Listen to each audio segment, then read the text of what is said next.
자, 수업을 시작하겠습니다. 네, 지금 들어온 학생들이 보이네요. 자, 오늘 수업은 저번 시간에 배웠던 거 한번 복습하고 그 다음에 수업을 진행하도록 하겠습니다. 자, 수학은 여러분들 생각하시기에 딱딱한 것이 아니라 하나하나 이어져 나가는 내용이에요. 저번 시간에 선생님이 어떻게 설명했냐면은 우리 가장 먼저 수학에 가장 먼저 우리 배우는 게 수라는 거를 배웠다고 했어요. 자, 수라는 걸 먼저 배웠다고 했는데, 자, 초등학교 1학년 때 가장 먼저 배우는 게 수죠. 1부터 뭐 100도 배우기도 하고, 또는 뭐 초등학교 2학년, 3학년, 4학년 올라갈수록 자연수의 개념을 점점 익히는 그런 시간을 가졌었어요. 그러면은 중학교 올라와서부터는 어떤 개념을 배우냐? 수에 대해서 배우는 거예요. 가장 먼저 배우는 게 수인데, 그게 먼저 배우는 게 뭐냐? 여기 말했듯이 소수랑 합성수라는 개념을 먼저 배우게 돼요. 자, 그러면 우리가 가장 먼저 배워야 될 게 이제 소수가 뭐냐? 소수는 뭐였었어요? 약수가 1과 자기 자신이 있는 수를 소수라 했고, 합성수는 뭐라 했어요? 합성수는 1과 소수를 뺀 나머지 자연수가 다 합성수라고 했습니다. 각각의 성질이 있었죠. 먼저 소수의 성질은 뭐 했었어요? 소수의 성질은 약수의 개수가 2개인 거. 왜? 1과 자기 자신만 갖고 있는 약수니까요. 자, 합성수는 뭐 했어요? 합성수는 약수의 개수가 3개 이상인 거. 자, 이렇게 숫자들을 먼저 수에 대한 개념을 알게 되었고, 그 다음에 소수 합성수는 어디에도 속한 수라고 했어요? 그렇죠. 자연수 안에도 속한 수이죠. 자, 자연수에는 총 3가지가 있어요. 1, 소수, 합성수. 이걸 꼭 기억했으면 좋겠습니다. 자, 우리가 이걸 배우고 난 뒤에 뭘 배웠어요? 네, 그 다음에 배웠던 게 거듭제곱이라는 걸 배웠어요. 자, 거듭제곱의 형태는 우리가 어떤 거였죠? 거듭제곱은?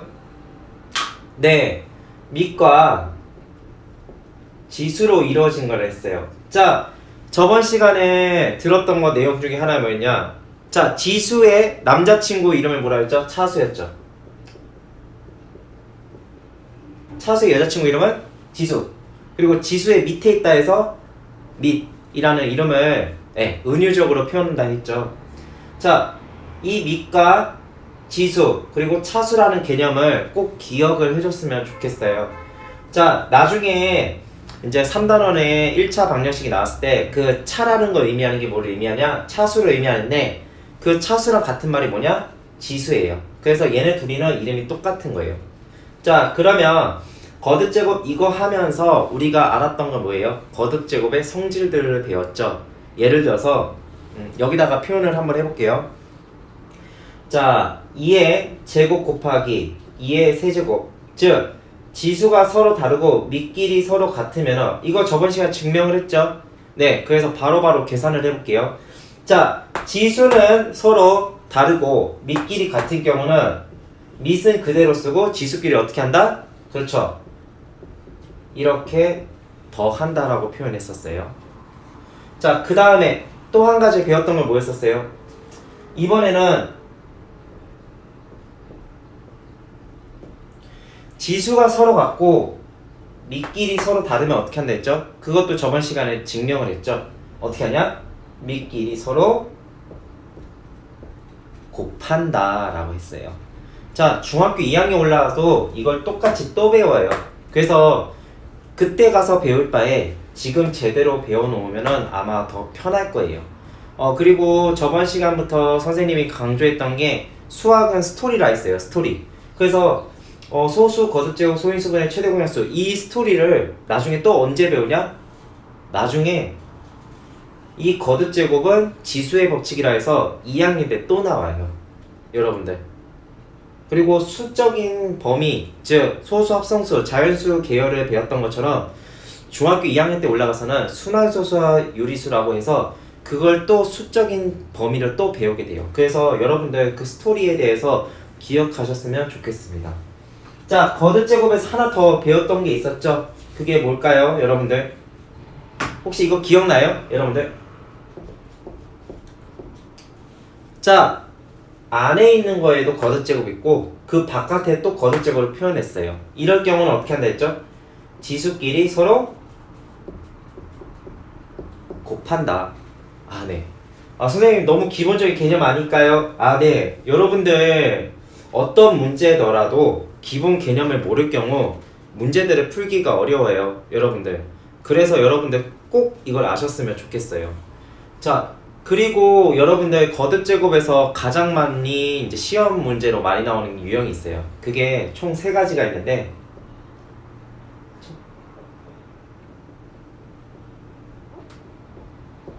어떤 수를 곱해서 거듭 제곱으로 나타내라 라는 문제. 이 문제 여러분들 많이 어려웠을 거예요. 많이. 네, 혹시 여러분들 이 문제들 어떻게 풀었어요? 이거 유형이 정말 많아요. 여러분들 어떤 수를 곱해서 했을 때 그 곱하는 수 중에 가장 작은 수를 구하여라. 그리고 또는 두 번째로 작은 수를 구하여라. 이거에 대한 문제들이 있어요. 이거를 선생님이 패턴을 알려드릴게요. 패턴을. 보통 첫 번째 패턴부터 알려드릴게요. 여러분들 필기할 수 있는 사람들은 필기해 주셨으면 좋겠어요. 자, 하나 보여드릴게요. 자, 50이라는 수가 있어요. 문제를 잘 읽어보면은 여기에 어떤 수 A를 곱해서 어떤 수의 제곱이 되게 만들어라 라는 보통 이런 형태의 문제들이 많이 나옵니다. 네, 여러분들 많이 나왔을 거예요. 그래서 문제에서 물어보는 게 딱 2가지예요. 딱 2가지. 뭐냐?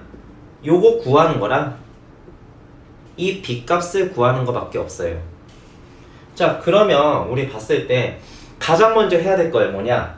첫 번째, 이 앞에 있는 수의 구성 요소를 알아야 돼요. 즉, 요 수들이 어떻게 이루어졌는지를 알기 위해서는 먼저 소인수 분해를 해야 돼요. 자, 50의 소인수 분해 얼마인지 아시는 분들? 네, 50은 소인수 분해를 하면요, 네, 선생님은 바로 할 수 있는데 그냥 여기서 차근차근 같이 해볼게요. 자, 50을 소인수 분해하면은 5의 제곱 곱하기 2입니다.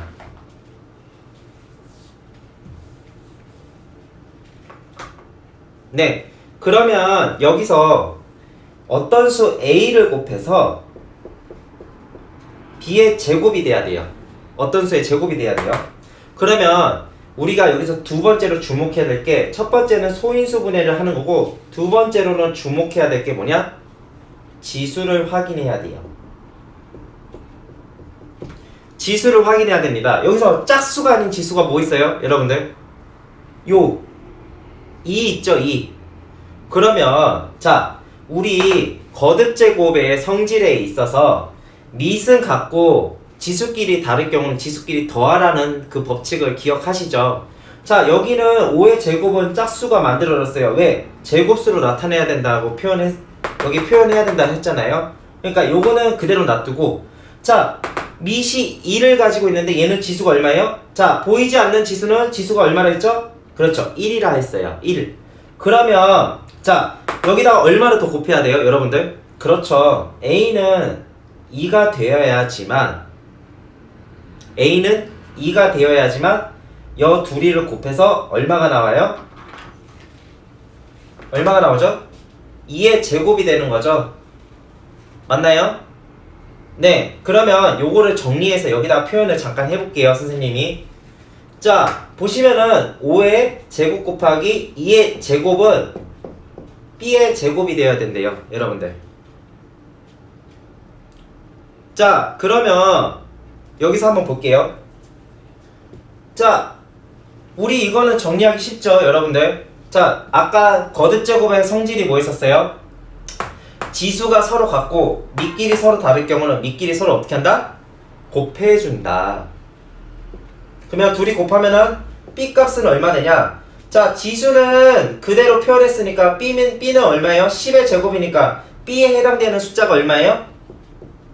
여기 10만 되죠. 자, 이 문제에서 여러분들 뻔해요. 정말 뻔하고 어떻게 풀어야 될 그 과정의 패턴만 알면은 여러분들 이 문제 어떤 문제를 꼬여서 보여줘도 풀 수가 있어요. 첫 번째 주목해야 될 거는 먼저 소인수 분해를 해봐야 된다는 거. 두 번째는 지수를 확인하는 거예요. 짝수가 아닌 지수를 찾는 거예요. 그 다음에 여기 B값을 구하는 문제도 있는데 그 B값은 최종적인 결과를 만들어 놓고 B에 해당되는 수를 찾는 겁니다. 자, 여기서 볼 때 우리가 알아야 될 주목할 점이 뭐냐? 자, 여러분들 최소로 작은 수를 구하여라. 즉 A값은 2라는 거는 알았어요. 근데 이런 문제도 본 적이 있을 거예요. 두 번째로 작은 수를 구하여라 라는 문제예요. 자, 두 번째로 작은 자연수를 구하여라. 그런 문제는 어떻게 하냐면은, 자, 두 번째라면은 순서가 몇 번째예요? 2죠, 2. 자, 하나 패턴을 알려드릴게요. 원래는 5의 제곱 곱하기 2의 제곱이죠. 자, 그런데 여기서 봅시다. 두 번째로 작은 수는 그 순서에 제곱하면 돼요. 예를 들어서 하나 보여드릴게요.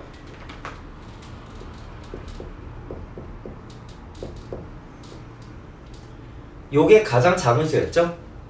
맞아요? 근데 두 번째로 작은 숫자는 뭐냐? 여기에다가 순서의 제곱수를 또 한 번 더 곱해주면 돼요. 즉 여기 순서 두 번째니까 두 번째 순서의 제곱을 하면 됩니다. 만약에 세 번째로 작은 수를 구하려면은 여기가 2가 아니라 3이 되어야겠죠? 세 번째로 작은 수. 선생님이 여러 문제들을 다 풀어봤는데 세 번째까지는 물어보는 게 있었어요. 네 번째, 다섯 번째는 없어요.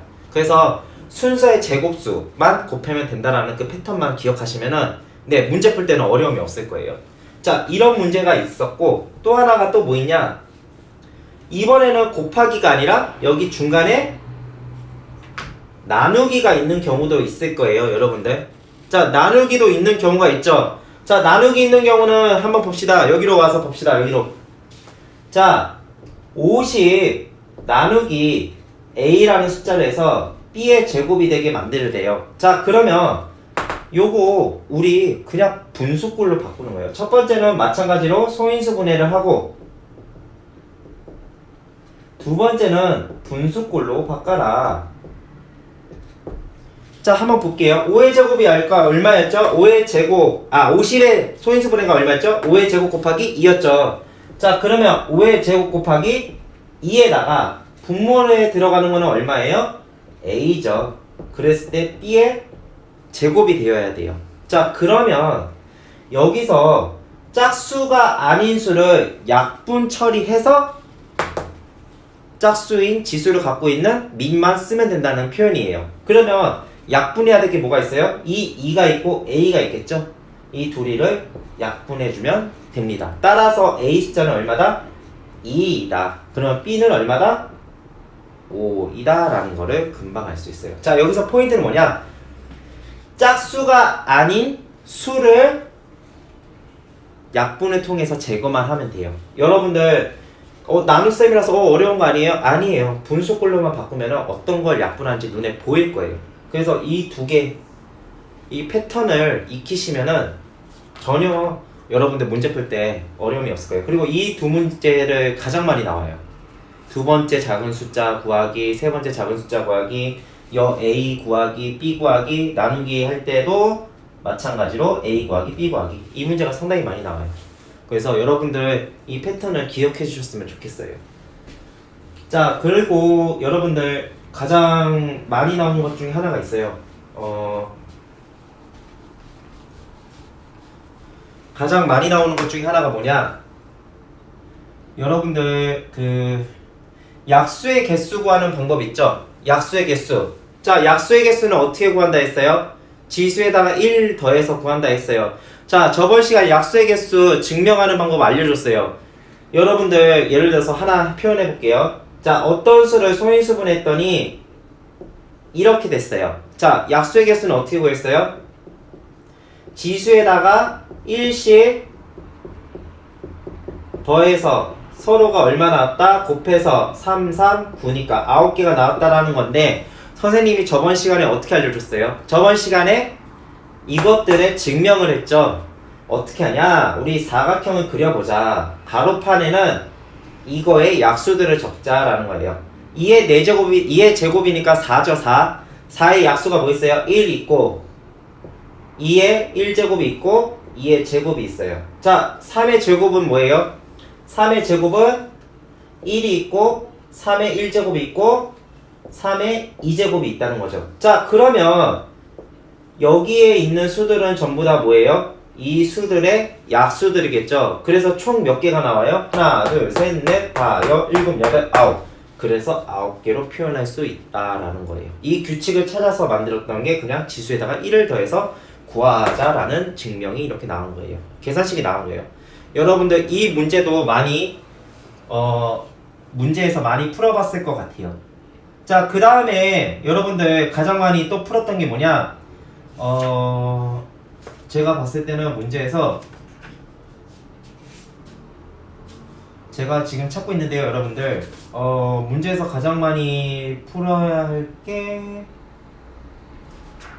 대표적인 게 이제 여러분들 문장형 문제가 많이 나와요. 저번 시간에 제가 하나 표현을 했을 거예요. 문장형으로 어떤 걸 표현했냐면요. 예를 들어서 이런 거 표현했죠. 자, 소수합성수 문제인데요. 하나가 뭐 있냐면은 예를 들어서 제 이름이 혈록이에요. 혈록이는 사람이다.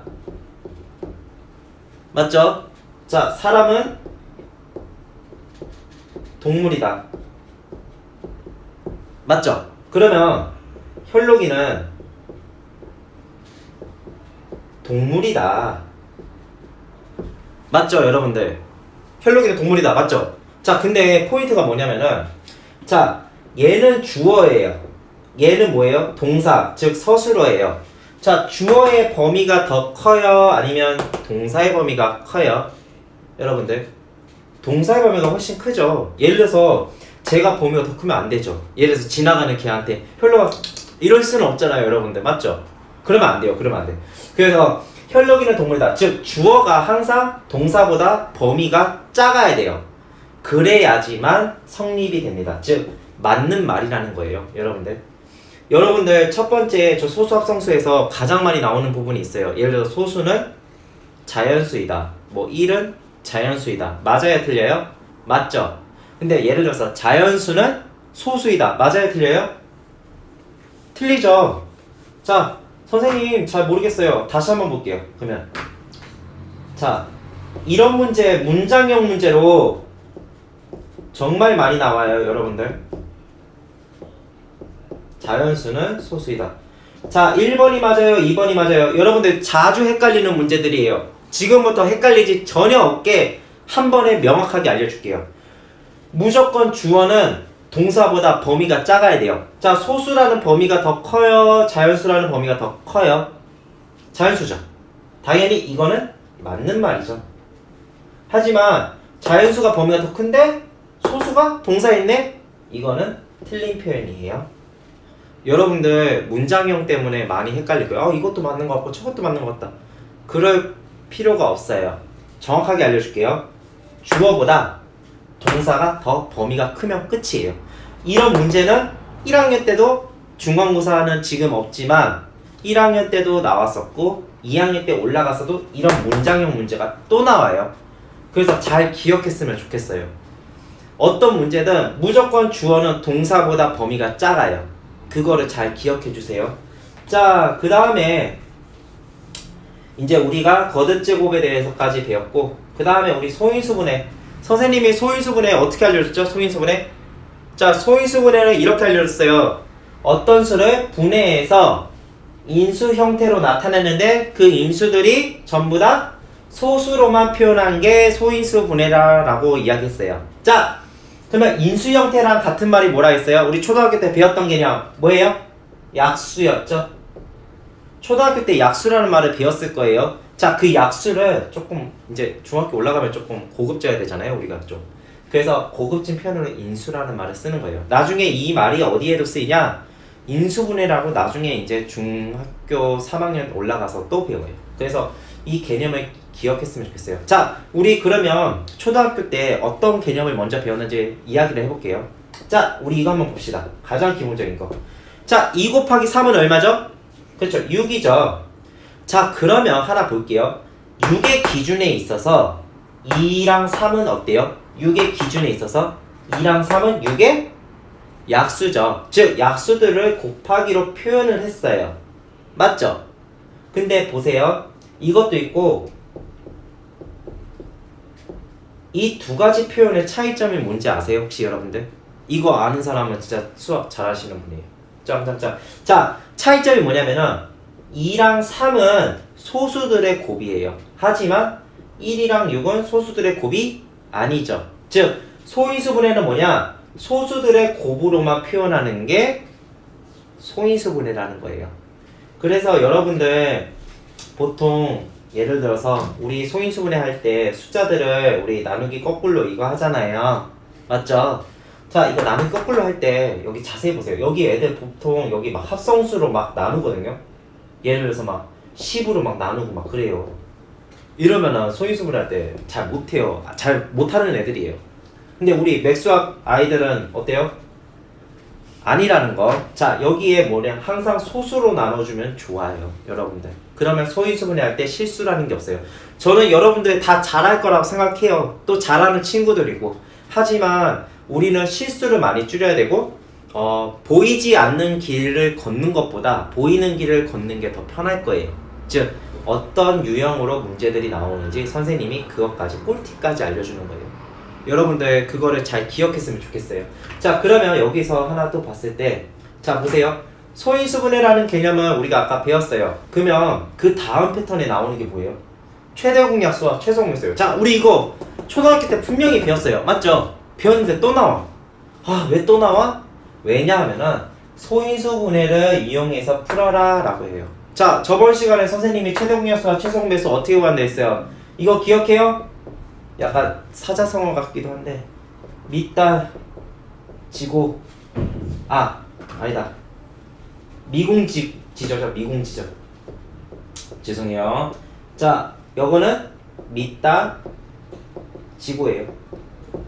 선생님은 어릴 때 무식하게 외워가지고 이렇게 외웠어요. 아, 최대공약수는 밑은 공통적으로 쓰고 지수는 낮은 걸 써야 되는구나 라고 생각했었고, 밑은 최소공배수는 밑은 다 쓰고 지수는 높은 걸 쓰자.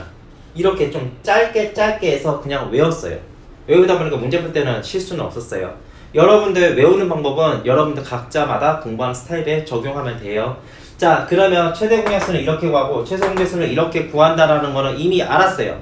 그리고 저번 시간에 저는 이거를 그냥 이 그림을 통째로 외우셨으면 좋겠어요. 그게 뭐냐면은 이거예요. 제가 어제 초등학교 5학년애를 하나 가르친 적이 있었어요. 그러니까 인터넷 강의로 가르쳤는데 그 문제, 이 문제가 똑같이 나왔어요. 자, 우리 이거 배웠을 거예요. 두 수의 곱은 최대공약수와 최소공배수의 곱이다 라는 거. 이거 알죠? 자, 이거 표현의 방식이 가장 기본적인 게 이거예요. 이거는 그냥 눈에 사진으로 딱 깜짝해서 이거 딱 찍었으면 좋겠어요. 자, 이거에 대한 표현 방식을 꼭 기억하시고, 그리고 선생님이 이거 하면서 하나 더 알려줬던 게 있어요. 뭐였냐? 두 수가 아니라 세 수가 나오면은 이렇게 하는 것보다 뭐 하는 게 더 좋다 했어요? 그렇죠. 이거 소인수분해를 통해서 최대공약수와 최소공배수 구하는 방법으로 문제를 풀면은 더 구하기 쉽다라는 거를 표현을 알려줬어요. 자, 그러면 여기서 한번 볼게요. 먼저 자, A랑 B의 서로 관계가 뭐예요? 그렇죠. 서로소예요. 서로소의 정의가 뭐예요? 최대공약수가 1밖에 없는 거죠. 1. 그게 포인트예요. 이거를 기억하셔야 돼요. 초등학교 5학년 때 이거 나와요, 여러분들. 참 신기하죠? 근데 그때는 모르고 지금 이제 또다시 배우려고 하니까 또 어렵죠. 그러니까 이번에 한 번에 확실하게 알자는 거예요, 우리가. 자, 왜 서로소냐면은 여기에 최대공약수가 1이 아니라 다른 숫자가 더 있으면 어때요? 한 번 더 나눠지니까 최대공약수가 여기가 될 수가 없죠. 최대공약수는 말은 뭐예요? 두 수의 공통수가 이제 더 이상 없다는 거예요. 1 말고는요. 그렇기 때문에 여기가 최대공약수로 이렇게 표현한 거고요. 아, 최대공약수는 G라고 표현해요. 그 다음에 최소공배수는 L이라고 표현합니다. 자, 그래서 L은 어떻게 구했어요, 여러분들? L은 G 곱하기 최대공약수 곱하기 서로소인 두 수를 곱하는 거였고, 우리 각자 A랑 B라는 숫자는 어떻게 표현했었어요? 최대공약수 곱하기 A, 최대공약수 곱하기 B라고 표현했죠. 여기를 통해서 알 수 있는 사실이 있어요. 그게 뭐냐면은 두 수에는 항상 무슨 수가 들어간다? 최대 공약수가 있다라는 사실을 알 수가 있습니다. 여러분들 이거 엄청 중요한 포인트예요. 여러분들 이걸 잊으시면요 아마 문제 푸실 때 조금 어려울 거예요. 요거 있다라는 사실을 기억해 주셨으면 좋겠어요. 자, 그 다음에 이제 우리가 알아야 될 게 뭐냐, 여러분들 활용 문제 있죠? 최대 공약수와 최소 공배수 활용. 여러분들 활용적인 문제 아마 많이 어려웠을 거예요. 근데 여러분들 쉬운 방법 알려줬죠? 첫 번째, 문장을 해석해서 그림을 그려라. 두 번째, 최대 공약수와 최소 공배수의 공통된 문장이 있어요. 공통된 문장을 찾아라. 예를 들어서 남김없이 나눠준다 라는 말이 나오면 무슨 문제가 있죠? 네, 최대 공약수 문제가 있어요. 동시에라는 말. 그리고 보통 톱니바퀴 문제들, 이런 문제들은 다 무슨 문제였죠? 최소 공배수 문제였어요. 여러분들 그 문장을 잘 기억하면은 여러분들 아마 문제 푸실 때는 금방 문제에서 파악을 할 거예요. 그 문장에 답이 있다는 말이 활용해서 정말 많이 활용돼요. 자, 세 번째는 뭐였어요? 물어보는 게 뭔지를 정확하게 파악하는 거예요. 예를 들어서 이런 문제를 혹시 본 적 있을 거예요. 자, 여기에 나무를 이렇게 심어요. 근데 두 가지를 물어볼 경우가 있어요. 여기 간격을 물어보는 문제가 있고요. 나무를 이 간격마다 심었을 때 그 나무의 개수를 물어보는 문제가 있어요.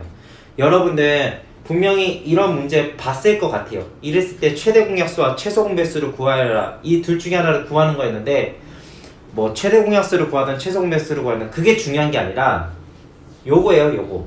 예를 들어서 최대 공약수든 최소 공배수든 그 구했을 때 그 구하는 게 정확하게 뭘 구한 건지 알아야 돼요.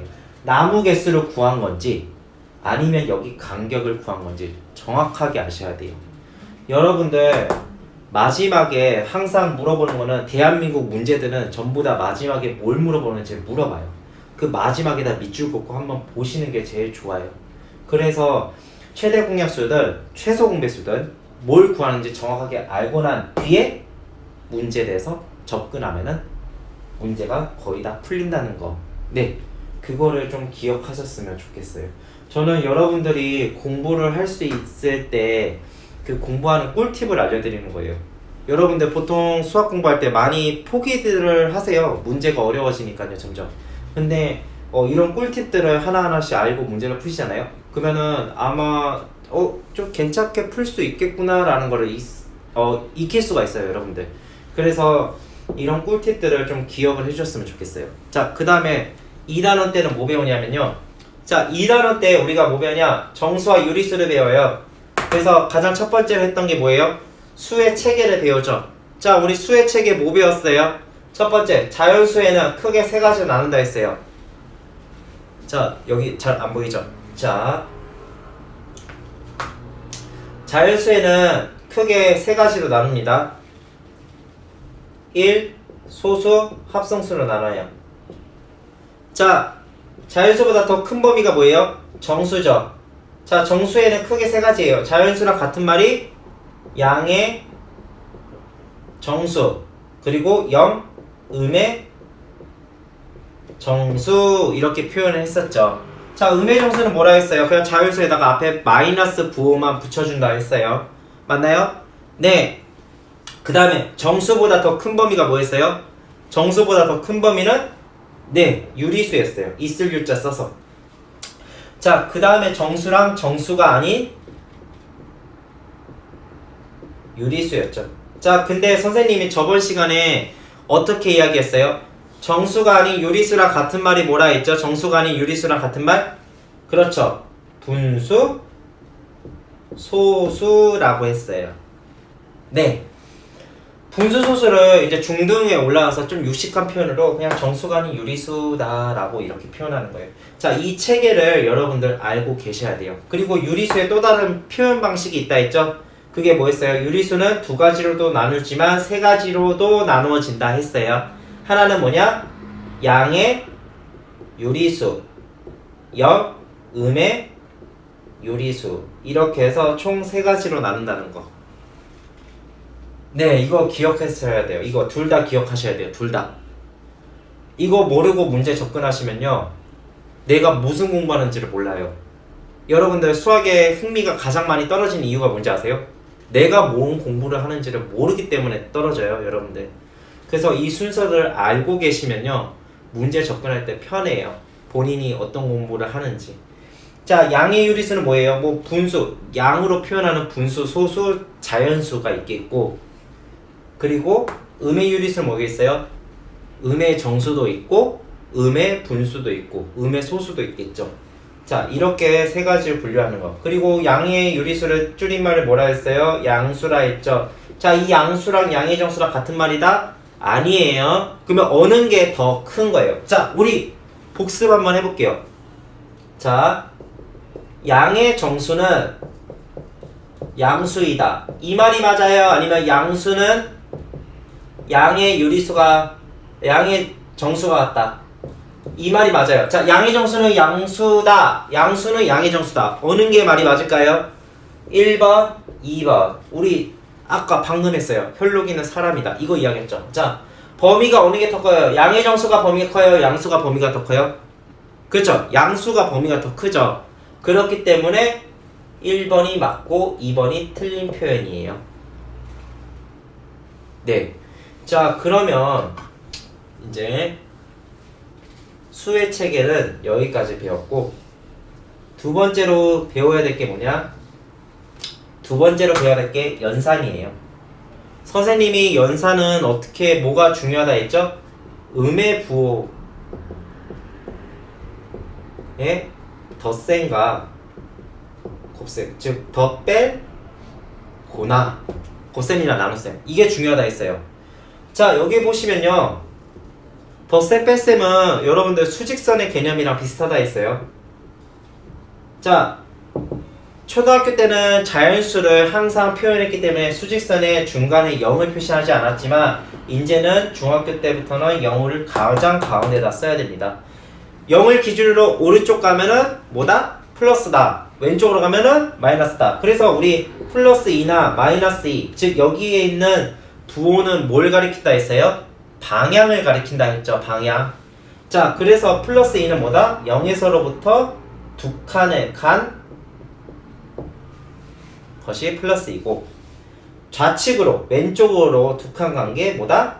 마이너스 2라는 표현을 했었죠. 즉 앞에 있는 부호는 방향을 가리킨다. 자, 그렇게 표현을 했었어요.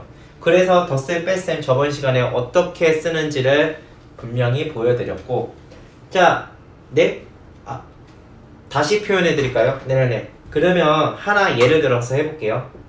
플러스 5 마이너스 7, 이거는 어떻게 계산하냐? 우리 초등학교 때는 이거 없었죠, 이런 거. 자, 근데 한번 볼게요. 수직선으로 이렇게 표현하면요, 플러스 5는 0으로부터 5칸을 오른쪽으로 간 거예요. 근데 자, 마이너스 7은 어디에요? 다시 여기를 기준으로 왼쪽으로 몇 칸 간 거예요? 7칸을 가야 돼요. 그러면 여기 5칸 갔으니까 나머지는 몇 칸 남았어요? 2칸 남았죠. 자, 0으로 기준으로서 왼쪽으로 몇 칸 간 거예요? 2칸. 그래서 마이너스 2가 되는 거예요.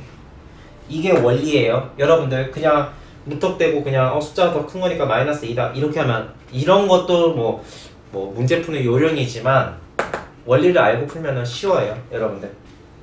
자, 그리고 곱셈과 나눗셈이 있을 때 선생님이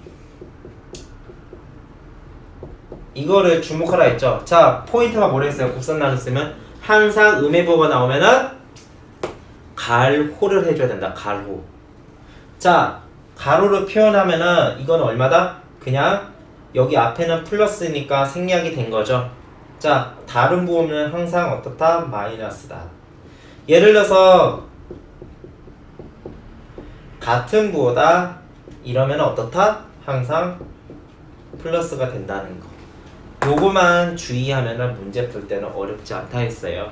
자, 그러면 이번엔 절대값이에요. 자, 저번 시간에 절대값까지 이제 설명을 했어요. 절대값은 이제 여러분들이 보시기에는 항상 뭐 절대값 여기 기호 안에 있는 숫자가 들어가면 무조건 양수가 나온다 라고만 외웠을 거예요. 근데 저는 솔직히 여러분들 이 방법도 괜찮아요.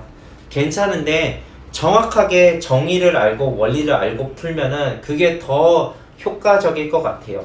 자, 절대값은 뭐냐면요, 예를 들어서 여기에 마이너스 2라고 넣어볼게요. 절대값 마이너스 2를 해볼게요. 자, 그러면 0을 기준으로 여기 안에 있는 숫자만 봤을 때 마이너스 2라는 말은 왼쪽으로 몇 칸 가는 거예요? 한 칸? 두 칸. 여기가 마이너스 2겠죠? 근데 절대값이랑 같은 의미가 뭐라 했어요? 선생님이 거리라고 했죠. 자, 여기는 마이너스 2라는 숫자만큼 같지만 위에 거리로 따졌을 때는 어때요? 한 칸, 두 칸 같죠? 그래서 항상 거리는 양수가 나올 수밖에 없어요. 그래서 2인 거예요. 이게 절대값을 의미하는 거예요. 여러분들 헷갈릴 필요 없어요. 이 원리를 기억하고 문제 풀잖아요. 그러면 분명히 100% 문제가 잘 풀려요. 여러분들, 전 여러분들 잘할 거라고 믿어요. 여러분들 확실히 잘하니까요. 자, 그리고 난 뒤에 이제 배워야 될 게 뭐냐? 여러분들이 대망의 제일 어려워하는 거 3단원이잖아요. 3단원.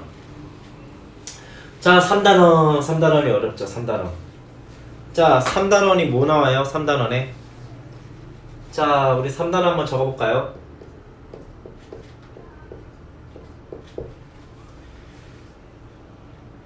햇빛 비쳐서 잘 안 보이네요. 네, 빛 비쳐서. 근데 네, 단원은 보이네요. 자, 3단원에 뭐가 나오냐면 여러분들 첫 번째 문자와 식 나와요. 자, 두 번째는 뭐냐? 두 번째는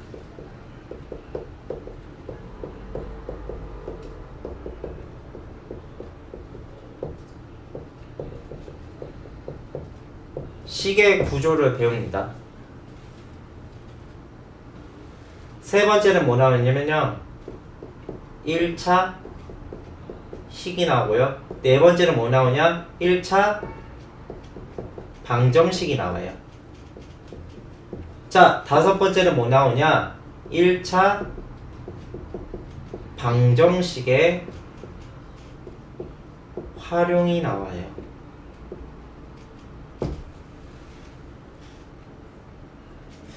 이렇게 해서 하나, 둘, 셋, 넷, 다섯 개를 배워요. 자, 여러분들 생각하시기에 3단원에서 애들이 가장 많이 미끄러져요. 가장 많이 미끄러져요. 왜 미끄러질까요, 여러분들? 왜 미끄러질 것 같아요? 3단원에서 가장 많이 미끄러지는 이유는 3단원이 가장 어렵기 때문에 그래요. 3단원이 가장 어렵기 때문에. 근데 여러분들 잘 생각해보면 3단원 그렇게 어렵지 않아요. 우리 초등학교 때 이미 배웠던 거랑 똑같아요. 우리 하나 해볼게요. 초등학교 때 이거 배웠을 거예요. 여러분들 네모 더하기 2는 3이래요. 그 네모는 얼마예요? 네모는 얼마예요? 1이죠? 네모는 1이에요. 어떻게 1이 나왔어요? 그냥 뭐 바로 이제 더하기니까 눈에 보여서요. 여러분들 이게 고정관념이라는 거예요. 눈에 너무 익혔기 때문에 이 원리를 정확하게 몰라서 여기 3단원의 내용에서 아주 많이 틀리는 거예요. 자, 그러면 원리는 도대체 뭡니까? 라고 이야기하는데 그 원리를 지금부터 설명할게요. 여러분들 이 식에서 표현했을 때 중학교 와서는 좀 다른 점이 뭐냐, 이 네모칸을 그냥 문자로 표현하는 거예요. 미지수, 뭐 x로도 표현하기도 하고 뭐 y로도 표현하고 쭉 표현하죠. 요 차이밖에 없어요. 솔직히 문자식에서는 여러분들 그 표현하는 거를 예를 들어서 뭐 200원짜리 사탕이 있는데 이거를 뭐 x명에게 나눠주면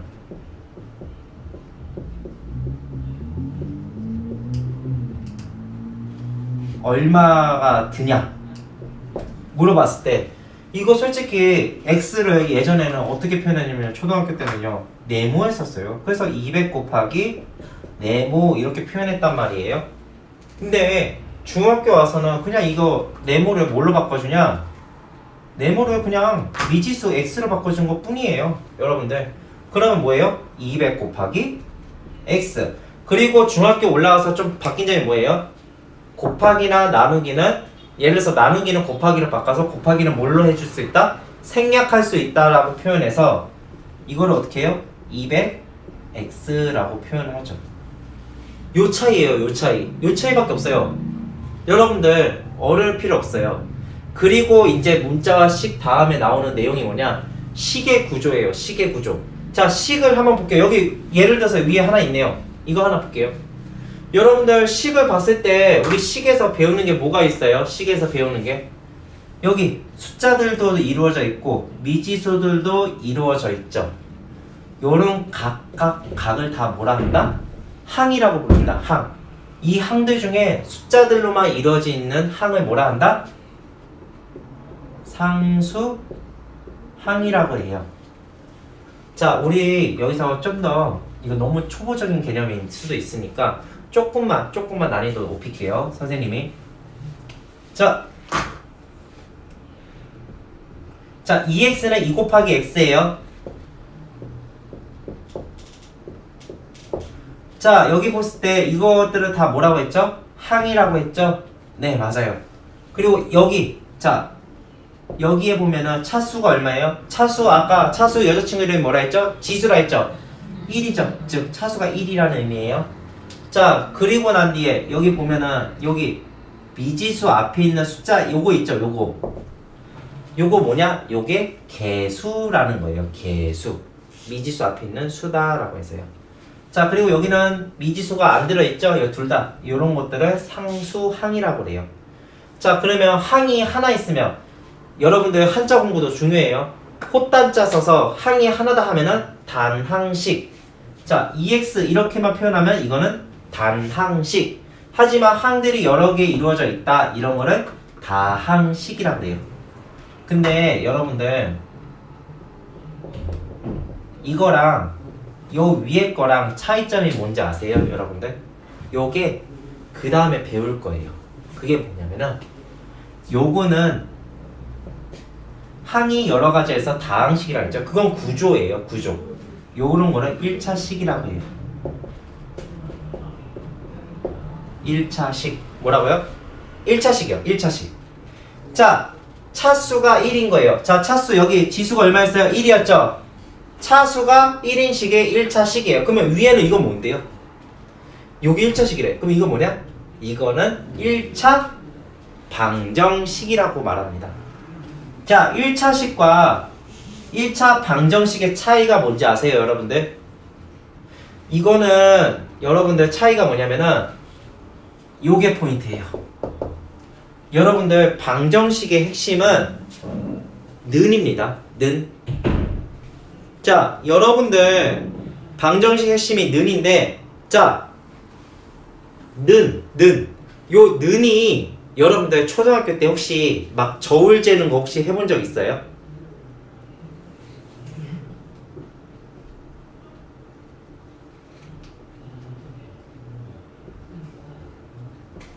자, 이런 저울이 있어요, 여러분들.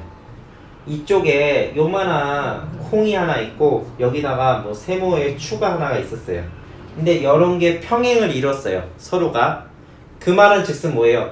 콩 무게랑 추 무게가 서로 어떻다? 같다라는 거죠. 요게 방정식의 원리예요, 여러분들. 어릴 때 막 이렇게 막 저울 재고 이거 했던 거 그냥 쓸데없이 한 게 아니라 방정식이 이런 거다라고 알려주기 위해서 이런 실험을 했던 거예요. 경험을 하고요. 그래서 방정식의 핵심은 뭐다? 는이에요. 그래서 여러분들 이 1차식과 1차 방정식 사이에 뭐 배우냐면요, 사이에 등식, 즉 요거를 배워요.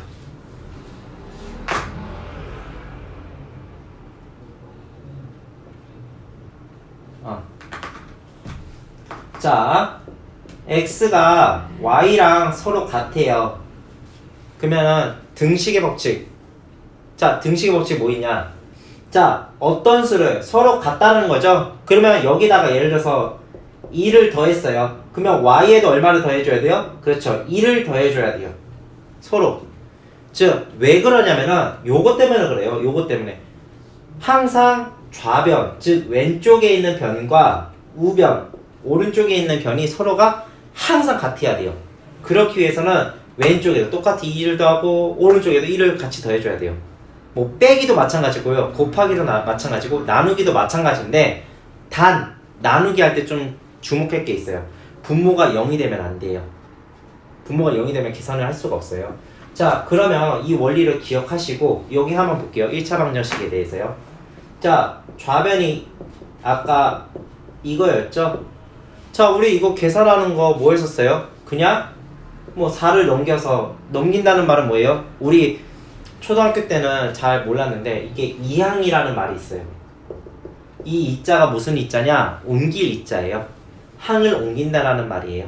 자, 그래서 우리 계산할 때 부호가 넘어가니까 마이너스 4 돼서 뭐 이렇게 해서 4가 나오고 2로 나눠서 2 이렇게 나왔죠. 이거 너무 쉽게 많이 생각했는데 이 원리가 바로 뭐냐? 등식의 법칙이에요. 등식의 법칙. 자, 한번 볼게요. 자, 여기 보시면요. 먼저 무슨 작업을 해야 되냐? 4를 없애줘야 돼요. 그래서 2x 플러스 4 마이너스 4를 해주는 거예요. 자, 여기도 마이너스 4를 했으니까 여기도 마이너스 4를 해줘야겠죠. 그러면은 여기랑 여기랑 없어지고 여기 값은 얼마 남아요? 4가 남고 2x는 4가 되죠. 자, 그 다음에 뭐예요? 곱하기 2분의 1을 했어요. 그러면 여기도 마찬가지로 2분의 1을 해줘야 돼요. 그래서 나오는 게 x는 2라는 숫자가 나오는 거예요. 이항의 원리는 등식의 법칙이에요. 등식의 법칙. 그래서 여러분들 이거를 기억하셔야 돼요. 1차식과 1차 방정식의 차이점, 그리고 1차 방정식, 즉 방정식의 핵심은 는이라는 거. 그거를 기억하시면은 아마 이 문제에서도 조금 어려움을 해소할 수가 있어요. 자, 그 다음에 이제 가장 어려운 게 여러분들 1차 방정식이죠. 방정식. 네, 1차 방정식 제일 어려워요. 여러분들 1차 방정식 활용, 이게 제일 어렵죠. 아, 선생님 이 문제 너무 짜증나요. 못 풀겠어요. 예, 많이 못 풀 거예요. 힘들고. 하지만 여러분들 여기 원리가 12가지 원리 있는 거 아세요?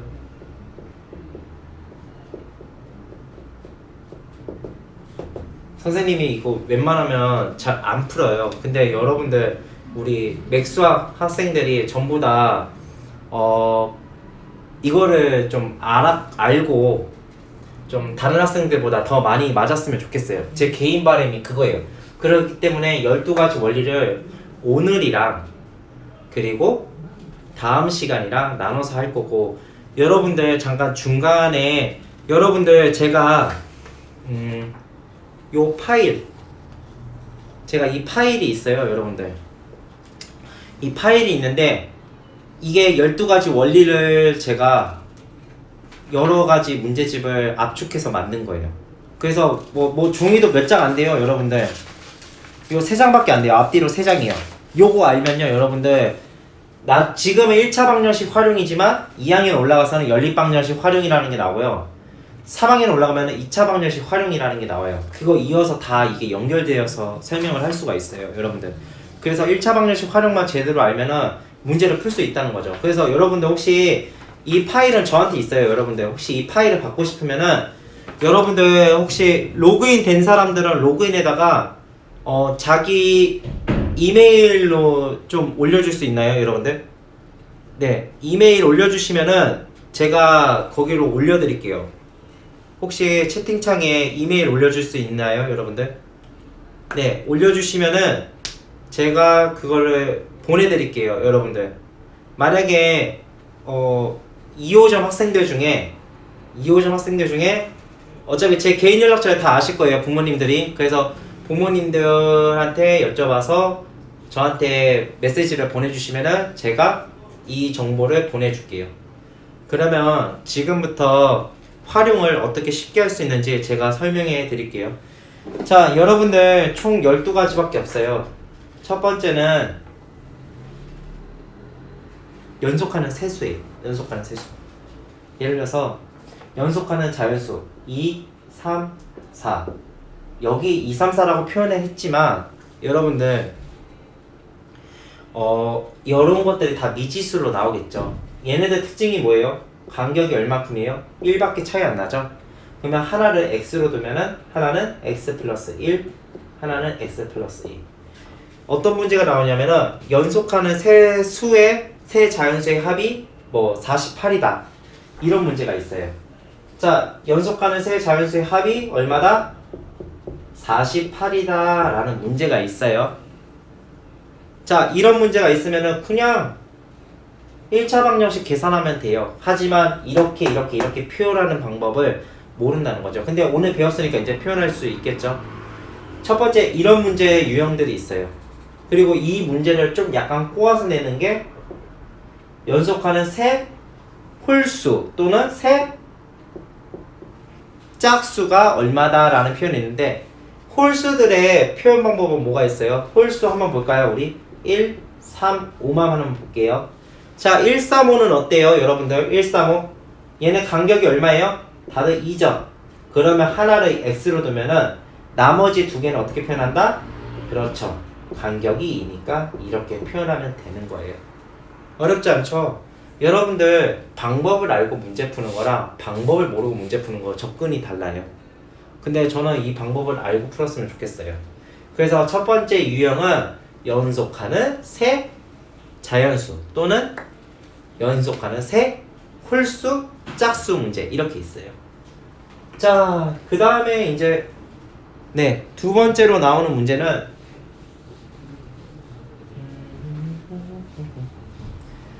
두 번째로 나오는 문제는 뭐냐? 자릿수 문제입니다.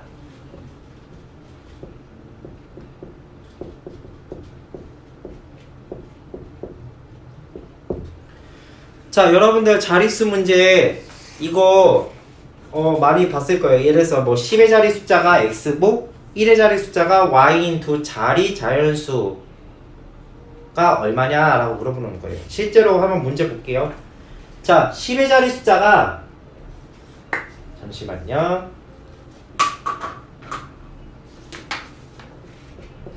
자, 10의 자리가 얼마냐? 10의 자리 숫자가 5이고, 자, 이 자연수의 10의 자리 숫자와 1의 자리 숫자를 바꾼 수는 처음 수보다 18만큼 작다고 한다 라는 이런 문제 혹시 본 적 있을 거예요. 자, 이랬을 때 표현하는 거 간단해요. 여러분들 그림만 그리면 돼요. 그림만. 자, 10의 자리 숫자가 5고 1의 자리 숫자는 모르니까 x예요. 자, 그러면 그림만 그리면 돼요. 그림 어떻게 그리냐? 카드를 그리세요. 10의 자리가 5래요. 1의 자리 숫자가 x래요. 그러면 얘네들을 스위칭을 바꿔요. 그러면 얼마예요? 이런 숫자가 되죠.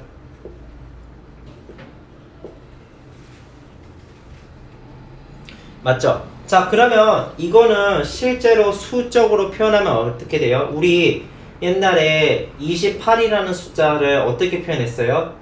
2 곱하기 10 더하기 8 곱하기 1 이렇게 표현했었죠. 똑같은 거예요. 5 곱하기 10 더하기 x 곱하기 1 요거는요 x 곱하기 10 더하기 5 곱하기 1이다 라고 이렇게만 표현해서 서로 수에 대한 비교만 하면은 문제는 풀기 쉽습니다. 그림만 잘 표현하면 돼요. 이 문제는요. 자, 그 다음에 나오는 문제가 또 있어요. 여러분들 정가에 대한 문제예요. 자, 이게 두 번째 문제고 여러분들 세 번째 또 문제가 뭐냐? 정가에 대한 문제예요. 정가.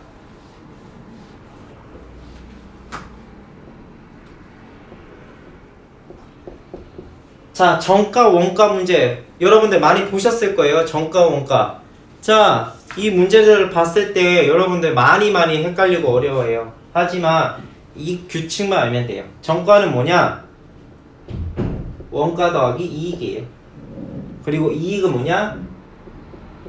판매가 빼기 원가입니다. 여러분들 그 정가라는 거는 원가에다가 이익을 더한 거라 했잖아요. 예를 들어서 이런 거랑 똑같아요. 뭐냐면은 제가 옷이 있어요. 여러분들 이 옷이 있는데 이 옷을 만들려면 뭐가 필요해요? 실이 있어야죠. 실. 맞죠?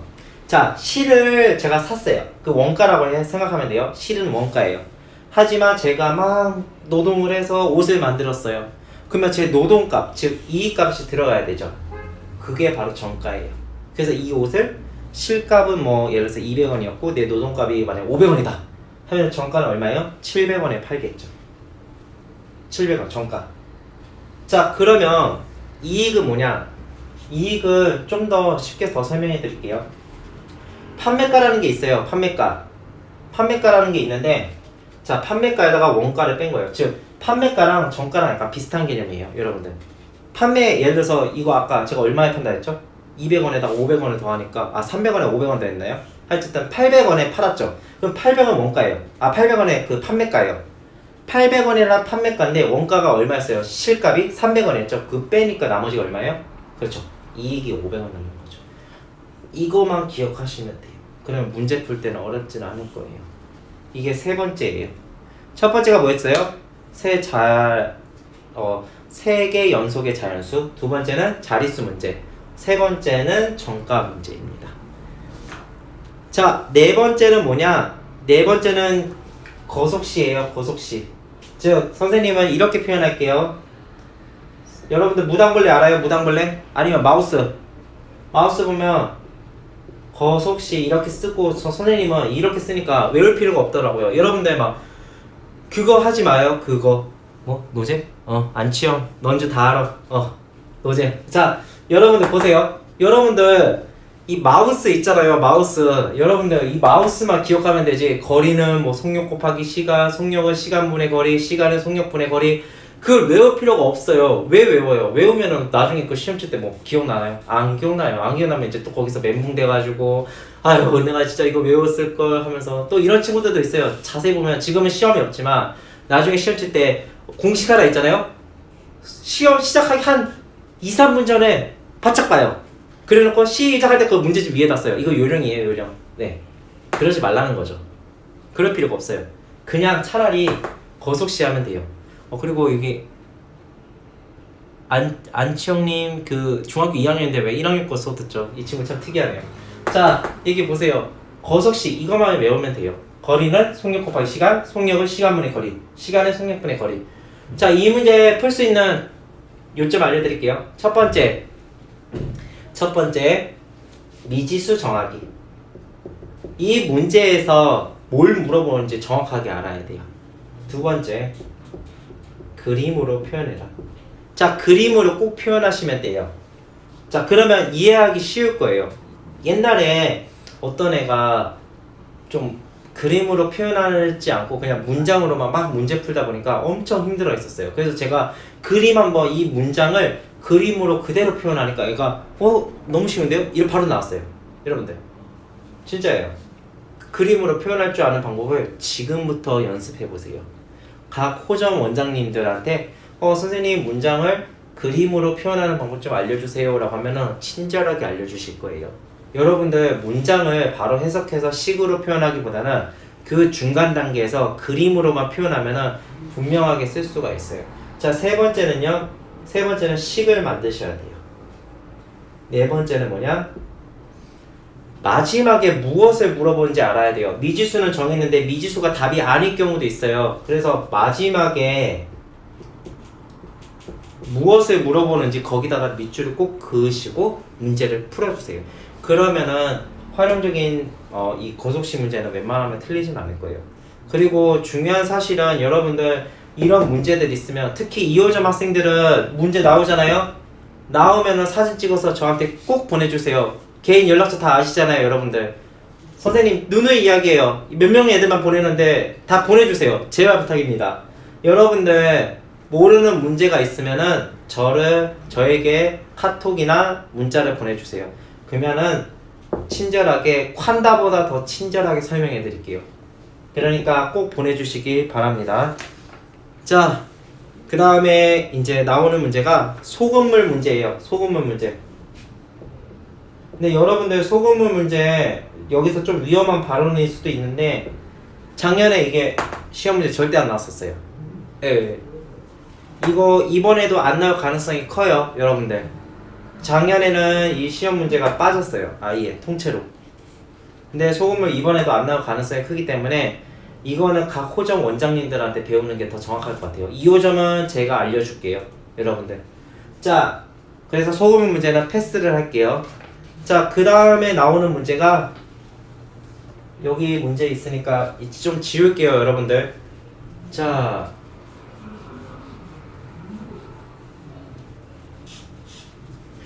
그 다음에 나오는 문제가 뭐냐? 나이 문제예요. 여러분들 나이 문제 많이 봤을 거예요. 초등학교 때도 많이 나왔어요. 여러분들 나이 문제. 뭐가 나왔냐면은 뭐 아버지 나이가 몇 살이고 내 나이가 몇 살인데 뭐 몇 년 뒤에 그 나이를 비교했을 때 2배가 됐다. 이런 문제 있죠? 그 문제, 나이 문제 똑같이 나와요. 이건 초등학교 때 나온 문제라서 패스할게요. 자, 그래도 혹시 모르니까 한 가지만 더 해볼게요. 한 가지.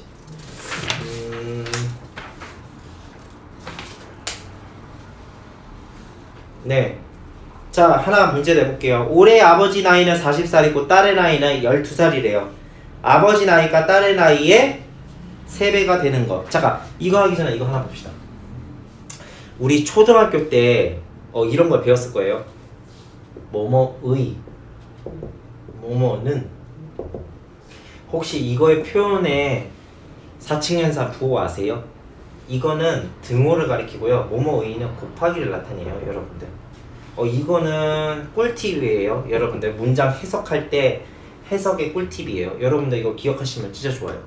오늘 꿀팁 대방출이네요, 여러분들. 꿀팁이에요, 꿀팁. 이거 2호점 애들은 아는 친구들은, 저한테 배운 친구들은 알 거예요. 하지만 저한테 배우지 않는 친구들은 다 모를 거예요. 그래서 여러분들 이 꿀팁 기억해 주셨으면 좋겠어요. 그걸 써서 바로 지었잖아요. 이거. 자, 여기 하나 볼게요. 아버지의 나이가 얼마예요? 아버지의 나이가 40세래요. 그 다음에 딸의 나이가 얼마래요? 12살이래요. 근데 아버지의 나이가, 은는이가 하면 는이에요. 아버지의 나이가 딸의 나이의 3배가 된대요. 딸의 나이가 있는데 이거에다가 여기다가 x를, 같은 연수니까 서로가 같겠죠. 이거에 3배가 돼야 된대요. 그러면 식이 이렇게 나오죠. 여러분들 계산할 때 이 식을 표현하는 게 어려울 거예요. 문장이 어디다가 3배를 해야 되는 거야? 라고 하는데 조금 팁인데요. 그냥 여기 연도수가 적은 거에다가 그냥 거기다 맞춰서 끼워 넣는 게 또 맞을 수가 있어요. 정확하게 표현하면은 이렇게 식을 예쁘게 표현하는 게 맞는데 헷갈린다. 여기도 3을 붙여야 될지 여기 3을 붙여야 될지 이런 경우가 있잖아요. 네, 있었어요. 저희 학생들 중에. 그래서 그냥 숫자 작은 거에다가 거기다가 추가적으로 표현하는 게 더 맞을 수도 있어요. 여러분들 나이 문제 이거 초등학교 때도 많이 틀렸던 거예요, 여러분들. 근데 이게 중학교 와서도 또 같이 또 나옵니다. 자, 그 다음에 또 나오는 문제들이 뭐냐? 애들 제일 많이 틀리는 거, 증가감소. 왜냐면은 식이 너무 길어요. 너무 길어요. 예를 들어서 여기 보시면요, 자, 작년에 400명이래요 근데 올해에 뭐 10% 증가했대요. 그러면 보통 식을 어떻게 쓰냐, 애들이 몇 퍼센트 증가했냐, 이게 작년이고 올해에 예를 들어서 10% 증가했다 하면은 어떻게 표현해요? 400 더하기 400 곱하기 100분의 10 하죠. 저는 이거 보면은 보세요. 저는 이렇게 표현 안 해요. 이거 너무 보면은 계산을 해볼게요. 그냥. 그럼 얼마예요? 440명이죠? 맞아요? 저는 이렇게 표현하는 것보다 차라리 어떻게 표현하냐, 그냥 400 곱하기 100분의 110 하세요. 10% 증가했으니까 100%가 기준이면은 10만큼 올리면 되잖아요. 또는 예를 들어서 10% 감소했다면은 어떻게 표현해야 돼요? 400 곱하기 100분의 90이죠. 이렇게 표현하는 게 더 식에 대해서 길게 안 쓰고 깔끔하게 나올 수가 있어요. 여러분들 문제들을 이제 앞으로 수학 문제를 풀 때 깔끔하게 표현하는 방법, 그리고 이쁘게 표현하는 방법을 하시면요, 여러분들 아무래도 수학 풀 때 내가 어디를 풀었지 하고 잠깐 놓쳤을 때도 바로 잡을 수가 있어요. 그렇기 때문에 여러분들 이런 깔끔하게 표시한다고 하면은 증가감소 문제는 쉽게 풀 수가 있습니다. 자, 그 다음에 8번째로 나오는 게 뭐냐? 어떤 수 x를 구하는 문제예요. 이거는 좀 유형이 많은데 마지막 x에 대해서 정확하게 나오는 걸 찾아보면 됩니다. 잠시만요. 9번 문제를 제가 찾아볼게요. 자, 이런 문제가 있어요. 하나 해볼게요, 여러분들. 어떤 수와 9의 합은 어떤 수에다가 어떤 수의 2배보다 10만큼 작다. 약간 이렇게 문제가 나올 경우가 있어요. 그래서 어떤 수를 구하라 라는 문제가 나오거든요, 여러분들. 이랬을 때 이 어떤 수를 미지수 x로 한 다음에 문제 그냥 그대로 하면 돼요. 은은이가 뭐라 했어요? 선생님이 는이라 했죠? 뭐뭐의는 뭐라 했어요? 곱하기라 했죠? 작다 했으니까 그 작은 표현하면 되겠네요. 여러분들 이거 문장 해석하는 거, 네, 어떤 수 x를 구하기, 이런 문제가 좀 자주 종종 나와요. 그래서 여러분들 이 문제를 네, 차근차근 풀면은 될 것 같습니다. 네, 아유, 긴 시간 동안 쉬는 시간도 없이 고생들이 많으신데요. 자, 이제 거의 끝나가요, 여러분들. 조금만 힘내주세요. 자, 그 다음에 9번째는 네, 카톡이 왔네요. 다음 시간에 하자고요. 자, 여러분들 그러면 여기까지 8, 자, 9, 10, 11, 12가 있는데 요거는 다음 시간에 할게요, 여러분들. 자, 그러면 우리 끝나기 조금 선생님은 아쉬워서 복습하는 시간 잠깐 가질게요. 자, 여기로 넘어올게요, 여기로. 우리가 지금까지 배웠던 게 뭐냐? 1단원의 개념을 배웠고 2단원의 개념을 배웠고 3단원의 개념을 배웠어요. 우리 이 개념들을 하나하나를 기억을 하셔야 돼요. 자, 1단원에 뭐 배웠어요? 소수 합성수 배웠죠? 두 번째는 뭐 배웠어요? 거듭 제곱을 배웠어요. 세 번째는 뭐 배웠어요? 소인수 분해를 배웠죠? 그 다음 네 번째는 뭐 배웠어요? 최대 공약수와 최소 공배수를 구했어요. 이 커리큘럼을 선생님이 안 말해도, 선생님이 어느 순간 물어봐도 갑자기 누구누구야 너 이거 해봤어? 딱 물어봤을 때 바로 말할 수 있을 정도 하시잖아요, 여러분들. 그러면은 고득점은 그냥 갈 수가 있어요, 여러분들. 수학을 잘하는 방법을 알려주는 거예요. 두 번째는 뭐 배웠어요? 정수와 유리수에 대한 단원이 있었고, 첫 번째 수의 체계를 배웠고, 연산하는 방법을 배웠고, 절대값을 배웠죠. 그 개념을 절대 잊으시면 안 됩니다. 자, 그리고 세 번째는 뭐 배웠냐? 세 번째는 문자와 식, 그리고 문자랑 식의 구조, 즉 단항식과 다항식을 배웠고, 그 다음에 배웠던 게 뭐예요? 여러분들 1차 식을 배운 거예요. 차수가 1인 식이에요. 그 다음에 배웠던 게 1차 방정식을 배웠어요. 1차 방정식과 1차 식의 차이점은 뭐다? 는이다. 그리고 1차 식과 1차 방정식 그 사이에는 뭐가 있다? 등호, 즉 등식의 법칙, 등호의 법칙을 배웠죠. 어떤 수를 더하거나 빼거나 곱하거나 나누어도 서로 좌변과 우변의 크기가 서로 같다라는 걸 표현을 했었고요. 자, 그 다음에 배웠던 게 뭐예요? 1차 방정식을 배웠고, 1차 방정식의 정의는 뭐냐? 차수가 1인 방정식. 선생님이 방정식의 핵심이 뭐라 했죠? 는이라 했어요. 는. 그거를 항상 기억하시면 돼요. 그 다음에 마지막 때 1차 방정식 활용하면서 여러 가지 8가지의 유형을 설명을 했습니다. 여러분들 수학 풀 때 많이 어려울 거예요. 많이 어렵고 나는 초등학교 때 잘했는데 왜 중학교 와서는 좀 힘들지? 라는 생각을 할 수도 있어요. 하지만 좀 초등학교랑 중학교랑 차이점이 있어요. 그게 뭐냐면은 초등학교 때는 여러분들 그게 있어요. 초등학교 때는 솔직히 조금 옆에서 좀 도와주거나 집중하면 풀어요. 뭐 초등학생들을 무시하는 게 아니라 그렇게 하면 진짜 풀어요. 조금만 집중하면 본인들이 실력이 좋기 때문에 풀어요. 하지만 중학교 와서는 좀 다른 게 뭐냐면은 중학교 때부터는 흐름이라는 게 있어요. 그 흐름을 못 잡으면은 좀 많이 틀려요, 여러분들. 그 흐름을 좀 잡아주셨으면 좋겠어요. 이 흐름을 제대로 잡잖아요, 여러분들. 그러면은 여러분들 이 흐름 안에서 1학년 때 내용이 단단해지면은 그 2학년 때 내용이 좀 더 단단해질 수 있어요. 왜냐면 이어져 있어요. 지금 2학년 책을 한번 혹시 주변에 2학년 책이 있거나 학원에 가게 돼서 2학년 책을 한번 보시면요. 1학년 때 이런 법칙이 이런 것도 같이 이어져서 설명되네 라고 이어져서 설명해요. 교과서가 전국에 모든 진짜 잘하는 사람들을 다 모아서 만든 게 교과서예요. 그럼 교과서 대충 만들지 않았다는 거죠.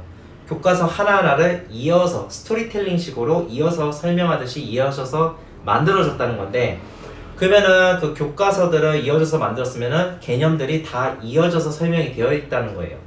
그러면은 여러분들 보시면은 예를 들어서 하나 볼게요. 우리 거듭제곱 배웠죠? 2학년 가서는 뭐 배우냐? 2단원의 지수의 법칙이라는 거 배우고 단항식과 다항식의 성질 하면서 또 배워요, 여러분들. 그리고 우리 3단원 때 뭐 배웠어요? 1차 방정식을 배웠죠? 그게 2학년 올라가서 뭐 배웠냐? 연립방정식이라는 걸 또 배워요. 그러니까 연립방정식은, 자, 1차 방정식은 미지수가 항상 한 개였죠? 하지만 2차 방정식이래. 연립방정식은 미지수가 두 개인 1차 방정식이에요. 그 이어져 있어요, 여러분들. 나중에 이 활용이 연립방정식에도 또 나온다는 거예요. 또 나와요. 그 또 나온 거를 그때 가서 또 다시 붙잡아서 공부하지 말고 차라리 지금 공부해 놓으면 좋겠다라는 표현이에요. 그리고 이제 다음 시간에 금요일 날에 나머지 몇 개를 유형을 더 한번 점검하고 이제 4단원 순서쌍과 좌표평면, 그래프 해석, 그 다음에 정비례, 반비례를 배울 건데, 그거를 어디에 이어져 있냐? 정비례는 기본 형태가 있어요. 미리 선행학습한 사람들한테는 알 수도 있는 표현이 있고, 선행학습하지 않은 친구들은 모르는 표현일 수도 있는데, 일단은 정비례라는 표현은 y는 ax라는 기본 형태예요. 그게 어디에 이어지냐? 나중에 함수에도 이어집니다. 1차 함수도 이어져요. 거기로 이어지는 흐름이라는 게 있어요. 그래서 여러분들 수학이라는 건 흐름이에요. 흐름인데 이거 하나를 바로잡지 못한다? 하면 여러분들 많이 흐려질 거예요. 진짜 많이 흐려져요. 그래서 여러분들 이 흐름 속에서 하나하나를 익혔으면 좋겠고, 여러분들이 이 흐름 속에 하나하나 익히면은 분명하게 수학을 하는 거에 흥미를 가지실 거예요. 본인이 어디를 공부하는지를 모르기 때문에 재미가 없어요. 그 재미없으니까 당연히 수학 시간 재미가 없죠. 그래서 여러분들 이 흐름을 알고 문제를 푸시면은 여러분들이 정말 좀 더 효과적인 수학 공부를 할 수 있다고 저는 생각합니다. 네, 오늘 좀 일찍 마치려고 해요. 네, 노잼이라고 하도 이야기해가지고 저희 학생이 안치영씨 이름 거론해서 미안한데 조만간 학원에서 봅시다. 네, 여러분들 한 15분 일찍 마치는데요. 각 원장님한테 뭐 인증샷을 찍어서 보내주시거나요. 2호점은 오늘 수업 들은 거 인증샷을 찍어서 저한테 좀 보내주세요. 제가 확인을 하겠습니다. 네, 오늘 15분 일찍 마쳤는데 여러분들 이 끝나고 제가 왜 15분에 일찍 끝냈냐면요. 오늘 영상은 녹화됐어요. 그래서 녹화된 거를 지금 제 아이디로 올려져 가거든요. 거기를 한 번 더 보시거나 또는 오늘 공부한 거를 한번 되새겼으면 좋겠어요. 기본적인 개념만 알려준 거예요. 그리고 만약에 코로나가 좀 더 장기간이 가면은 이제는 이 1단원, 2단원, 3단원 이 개념에 대해서 문제들을 한번 파헤쳐 보려고 해요. 그러니까 일단은 한 주 정도는 저희가 휴원하면서 인터넷 강의를 하는 거기 때문에요. 이 휴원하는 기간만큼은 개념을 튼튼히 잡았으면 하는 바람으로 1학년들은 더구나 그렇기 때문에 개념을 설명한 거고요. 수요일날 이제 오늘 1차 방정식 활용 중간 단계 하고 금요일날에는 1차 방정식 활용을 나머지 부분을 끝나고 난 뒤에 4단원을 끝나고 휴원하는 기간 동안은 인터넷 강의를 마치려고 합니다. 혹시 휴원에 대해서 이제 좀 더 길어지면은 길어진 만큼 또 인터넷 강의를 할 수도 있어요. 여러분들 하면은 이제 그 문제들을 하나하나 접목해서 한번 보려고 합니다. 여러분들 지금까지 들어주셔서 너무 감사하고 진짜 고생들이 많으세요. 지금까지 여러분들 공부 열심히 해줘서 너무 고맙습니다. 그리고 수학 때문에 힘들어하지 않았으면 좋겠고, 그리고 수포자가 안 되셨으면 좋겠습니다. 네, 지금까지 김현록 강사였습니다. 감사합니다.